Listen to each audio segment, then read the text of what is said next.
Um, I would like to welcome everyone to one of the most important podcasts for me ever, with an amazing woman who gives voice to the underworld, the water, the oceans.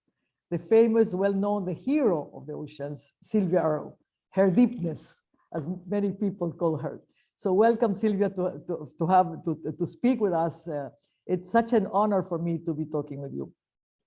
Oh, it's my honor to be here with you and to talk about things that we care about, and with a special focus on what Ecuador is now doing as a leader in exploring, understanding, and significantly taking care of the ocean. Exactly, and that's what I wanted to speak with you, because when we were together at the ceremony, the cut and ribbon ceremony of the expansion of the marine reserve, you spoke and you made most of the people that were there cry, starting from me. I mean, you spoke in such a way that I've never heard anyone speak about what the ocean underwater represents and how you are the voice for everyone down there who, if we don't take care, they will disappear. But it's not that we will disappear. Human will disappear if we don't take care of the oceans. So when I was watching your book, when you sent me this amazing book that you have done, and the pictures there, it's like painting everyone. Every picture has something special. But what made you be so connected with water, with the oceans? For me, it's life, of course, but for you, it's more than that. It's hope. It's everything that has to do with the universe. It's connecting with beyond that. And that's what I felt from your words when you mentioned that you are speaking in behalf of the fish, of the humans underground, the humans, you said, underwater. Well, all humans now have available a way of looking at the ocean that was not possible when I was a child. I was 3 years old. I got knocked over by a wave. The ocean got my attention. But what has held my attention all these years and continues to inspire me is life in the ocean. It's where most of life on Earth actually exists. And looking from the surface, you can't see that or know that. But during my lifetime, it's been possible for people to get under the surface, to dive even to the deepest parts of the ocean, 11 kilometers down. One of the most important things that we learned since human beings have been around is the magnitude of what we don't know, that we still have to understand about the nature of the ocean, why it matters to everyone, everywhere, all of the time. Now we at least know how deep the ocean is. Well, almost. It's still a little uncertain because the explorations suggest it's something close to 11,000 meters, but we know exactly how high Mount Everest is. And every time new efforts are made to determine precisely how deep the ocean is, we come up with a slightly different measurement. There's no exact point. Well, maybe there is, but the area in the bottom of the Marianas Trench wobbles quite a lot, and there might be still a deeper place than so far has been measured. But anyway, that's part of the excitement.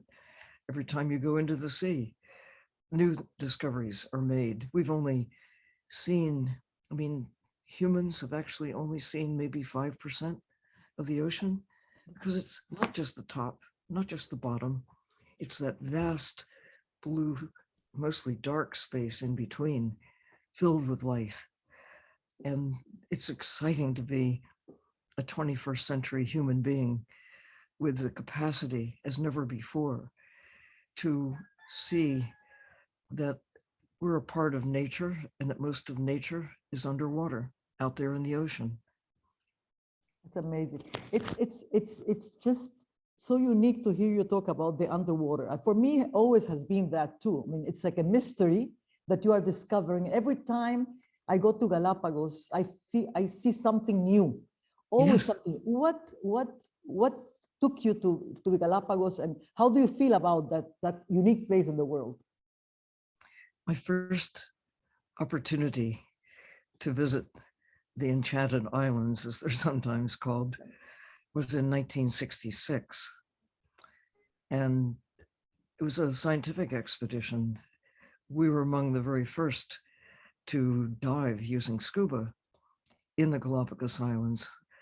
And the fish were, and they still are, much the way that the creatures on the land are, the kind of innocence that is disarming. You think you're going into the ocean to explore the creatures who live there, and you find them watching you and curious about you. And unlike when you go into forests or on the land throughout most of the planet, both on the land and in the sea, the creatures are innocent. They are curious about you. They allow you to approach. They come over to you. Mockingbirds come and land on your shoulder. And underwater, it's just so disarming, again, to see parrotfish and grouper and other creatures just either be indifferent to your presence, they allow you to come very close, or they actually come and circle around you. They want to know, well, who are you? What are you doing in here? and there are a few places where people have not yet been as participants, that creatures come over to you to see who you are underwater, but it's especially true in the ocean, around the Galapagos. The sea lions are so appealing. They're like children. They dance around and are innocent. And that innocence in most of the world has been betrayed, that we have taken so much wildlife on the land and in the sea. And it's really encouraging to see the government of Ecuador protect the animals on the land and in the sea, and the vegetation too, to protect those big cactuses that you don't expect to see, and right there on the equator, but there they are. And underwater, and on the land, to see creatures that you don't think of as tropical, like penguins and fur sea lions. I mean, it's just this wonderful mix. Cold water below, and even kelp forests on the equator, and in the cold water that is just below that surface, cool water, warm water that floats above the cold water below. The convergence of cold water currents right there that bring nutrients and bring such an abundance of life, coupled with corals and parrotfish, things that you don't, that you do expect to see in warm waters right at the equator. I can continue hearing you for hours. You know, Sylvia, you mentioned something very unique: innocence. Yes. Innocence is children. It's like a children, the child. That's what you feel when you go there to the Galapagos. But you have that innocence in you because you kept that child in you. Maybe because you are underwater more than over water. That's what you're mentioning in the book, that your life, you feel alive when you're underwater. That for you, it's this that keeps you going, that gives you hope, that keeps you motivated, that still there is hope in the world if you save the oceans. And that's what you thank so much President Lasso that day, to be able to protect the oceans and to unite other countries to do the same and create this amazing corridor that should be expanded, not only for the 4 countries, but more countries entered. And maybe we can create a protection for the whole Pacific side, at least. And that's happening. But this word that you use, innocence and children, and that's what we have to keep. We are losing it because we're not connecting. Not only not connecting with nature, but with water. Because water makes you feel alive. And that's what I felt that you said. You said 3 years old when you first had the encounter with the oceans, with the whale. But what made you start being a biologist, being all what you have done? What is it that got you into that? What motivated you more? think the awareness that life is a miracle, that when you think about the existence of life itself, looking up at the sky at night, and when in the Galapagos, you can see the Milky Way, you can see the edge of the system that we're a tiny part of this vast universe. And it's so beautiful, but it's also not friendly to life. We have a planet that is blessed with an ocean. There's a lot of water we now know elsewhere in our solar system and in the universe beyond. But nowhere are there sea lions. Nowhere else is there a cactus. Nowhere else is there an ocean filled with life that makes our existence possible. When you think about how is it that Earth exists at all? How is it that life exists at all?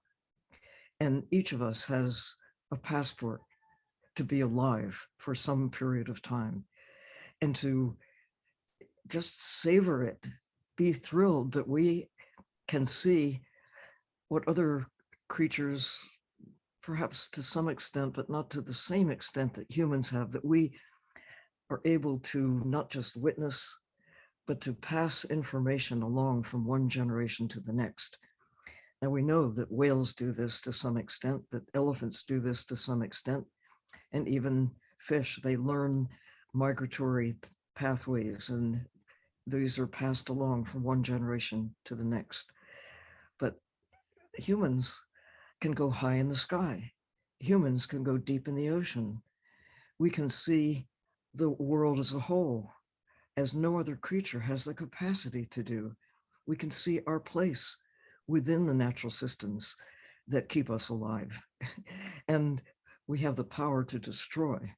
And we have done a lot of that throughout all of our history, consuming nature, the trees, the air, the water, and certainly the wildlife in the ocean. But this is the first time right now, 21st century, we are perhaps the luckiest humans, or maybe the luckiest form of life on Earth, because we have the power to understand why nature, why the ocean, why it all matters, and how things work in ways that others do not.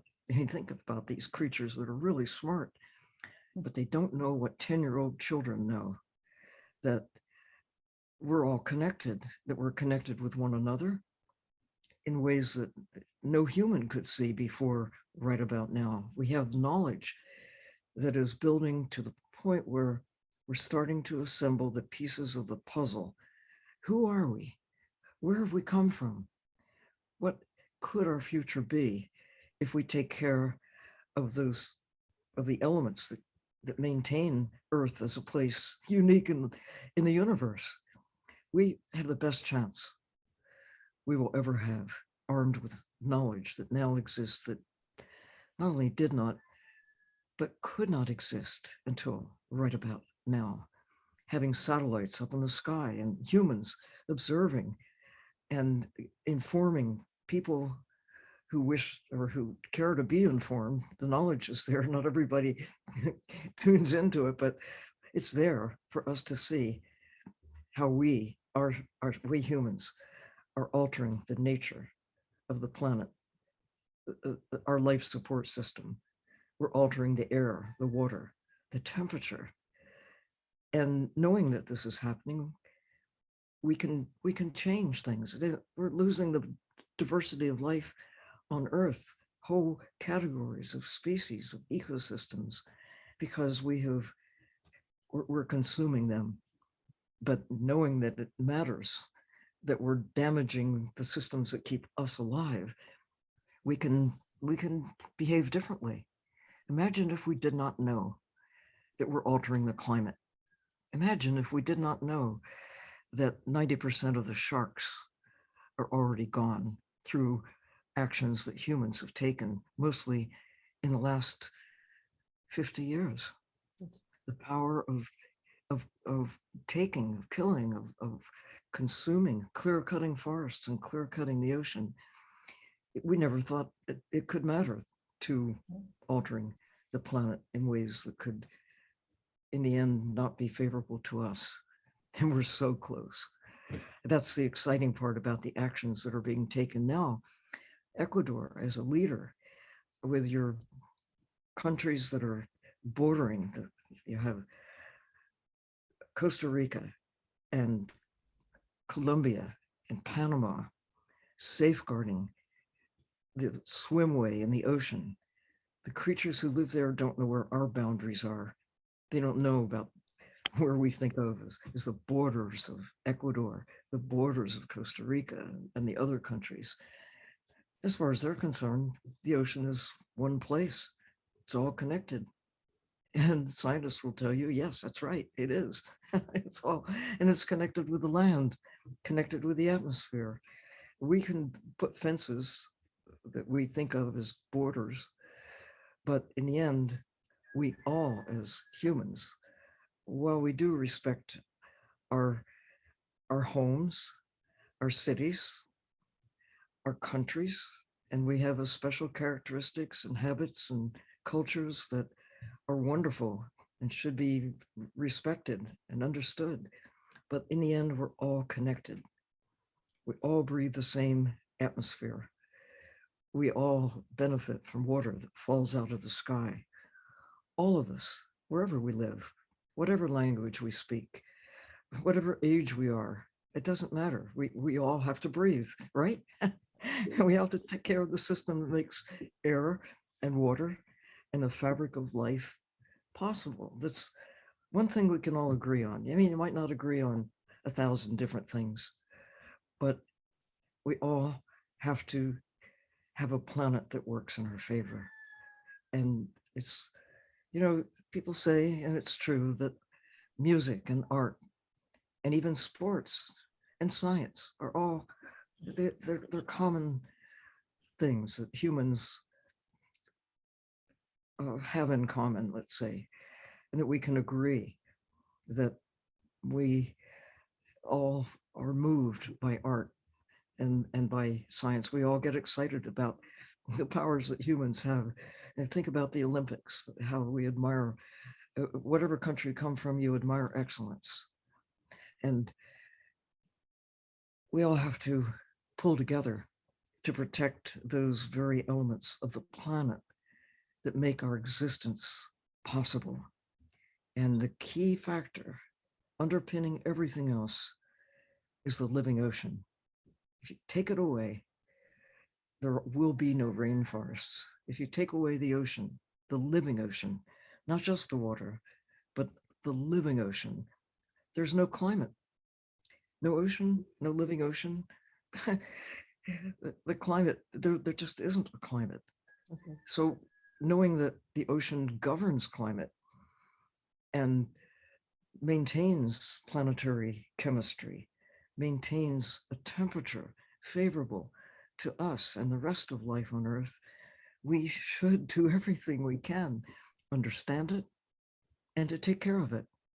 And so really salute Ecuador as a leading country in paving a way to protect the ocean, to expand protection around the waters of Ecuador. Think about around the Galapagos, 97% of the land is highly or fully protected. Only 3% of the land in the Galapagos Islands is made available for human occupation and human structures. And although there have been great changes globally, climate has changed, the temperature has changed.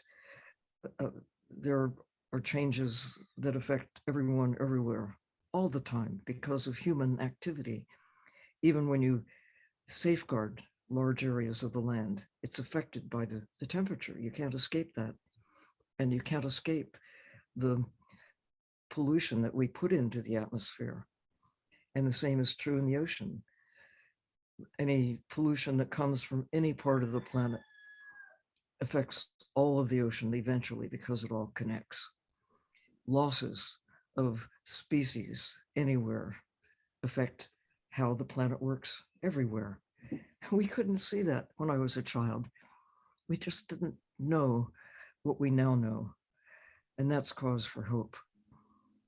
But I'm really excited to see that nations, I think inspired by actions such as what you're doing in Ecuador, embracing the Galapagos with enhanced care, and even in your coastal waters, in joining with other nations to think, what can we do for the high seas? That's half of the world. Half of the world is beyond national jurisdiction. So nations can take enhanced actions within their own exclusive economic zones as humans carve up the planet and establish areas of influence that individual nations can have magnified impact. But beyond that, think of it, this big, broad expanse of ocean, half of the world is the global commons, where every nation has a vested interest in what happens there. And we've seen in recent times how fishing fleets have come right up to the edge of Ecuador's exclusive economic zone around the Galapagos, taking on a large industrial scale sharks, tunas, whatever life is out there. And it's beyond Ecuador's jurisdiction, but it's not beyond the impact on Ecuador, what other nations are doing in the high seas. So it's good reason, good motivation for Ecuador to join with other countries to say, we must safeguard that half of the world, the blue heart of the planet, the bluest of the blue, and everybody will benefit, including the people, not just the sharks and the tunas and the sea lions and the birds, but we benefit from safeguarding them, and they certainly benefit from our actions to take care of them. You have created so much miracle. You are the miracle, Sylvia, and you created so much. You gave so much. You created awareness with all what you're doing. And this amazing book, every time, I mean, I've been reading it and I repeat reading it, of all that you speak about the oceans, how the water comes from the mountains and from Yes. lluvia, what do you say? When you have the rain, for the rain, and everything goes to the oceans. The rivers, they go to the ocean, everything. So it's interconnected with land and water, but it's the ocean. So you think there is still hope that we can have a better place with not affecting still climate change? Is it over? You think it's still a possibility of doing something with all what we have abused and used the oceans and the land, and we don't have a limit for it? I think this is the best chance we will ever have. It would be better if we could take the knowledge that we now have and go back decades or even a century ago. If people in 1922 knew what we now know and had taken the action that we now are motivated to take, but we didn't know. We could not know. That's why being in this moment in time, we should celebrate the fact that we have the best chance. We can safeguard Earth armed with knowledge. We know what to do. We just have to realize that, yes, every day there are other things to command our attention. And right now we have this terrible war taking place in the Ukraine. And that is naturally and quite obviously shifted our attention to something that is really life and death, an issue for humans. But at the same time, there's this other life or death situation, the climate issue, the water issue, the loss of biodiversity. Everyone, everywhere faces right now. We have a war with nature. It seems that we've been taking and destroying, and we have to shift. we're in a decline, planetary decline that is right in front of us. And we get distracted by all the other things that humans uh, do in their daily lives. Well, it's time for dinner. So you have to think about that, or you have to think about where is dinner coming from. You have to think about, what am I going to wear? And every day you have these decisions. But underlying all of it, we must remember and must not lose sight of the fact that we are in trouble. Earth is in trouble, and we can do something about it as never before. We had a better chance 100 years ago, but we didn't know that we had to do, we had to change and embrace nature with enhanced care. In fact, in the last century, we've really lost more of the fabric of life, of the ecosystems, the forests, the healthy deserts, the healthy ocean. I mean, you think 90% of many of the big fish are already taken out of the ocean. And ecosystems on the land, we can see it, but it's happening underwater as well. The trawling technique for fishing life and the mining that is stripping not just the land, but stripping the ocean of life. If we didn't see it, if you couldn't measure it, if you couldn't say with confidence, we can see changes in the ocean's acidification. I mean, the ocean is acidifying, changing the pH of the ocean because of carbon dioxide that we have discharged into the atmosphere, never at a rate as great as what happened starting about 100 years ago, actually about 200 years ago with the Industrial Revolution, but it has greatly accelerated since the middle of the 20th century, since the 1950s, partly because there are more of us. Our numbers are growing, of course, and with our growing numbers, more people to burn fossil fuels, more people to consume food that is promoted by use of fossil fuels and fertilizers and other, and even the conversion of natural carbon capturing systems into pastures for large numbers of cows and other forms of agriculture that emit methane and carbon dioxide into the atmosphere. Well, okay, we never thought that would matter until now, when we have evidence that it not only is putting greenhouse gases, methane, nitrous oxide, carbon dioxide into the atmosphere, warming the planet as in a greatly increased rate, but also acidifying the ocean, excess carbon dioxide in particular, becoming carbonic acid in the sea when excess carbon dioxide enters the ocean. And you can't see excess, you can't see just looking at the ocean, it looks the same as it did, 50, 100, 1,000, 10,000 years ago. But you can measure the change in the chemistry. The ocean is becoming more acidic. Doesn't look any different, but it is different. And it's causing the shells of things like oysters and clams, the backbones of baby fish as they begin to form. It's altering the nature of life in the sea, which means watch out. You change the chemistry of the ocean, it's the ripple effect that eventually alters the nature of the world. And it's happening on our watch. What are we going to do about it? We know what to do. We need to bring those carbon, methane, nitrous oxide emissions down. We need to restore healthy ocean, healthy lands, and the biodiversity of life. That's our safety net. That's what keeps the planet stable. And we can see it, we can measure it, we can communicate it. And it is being communicated.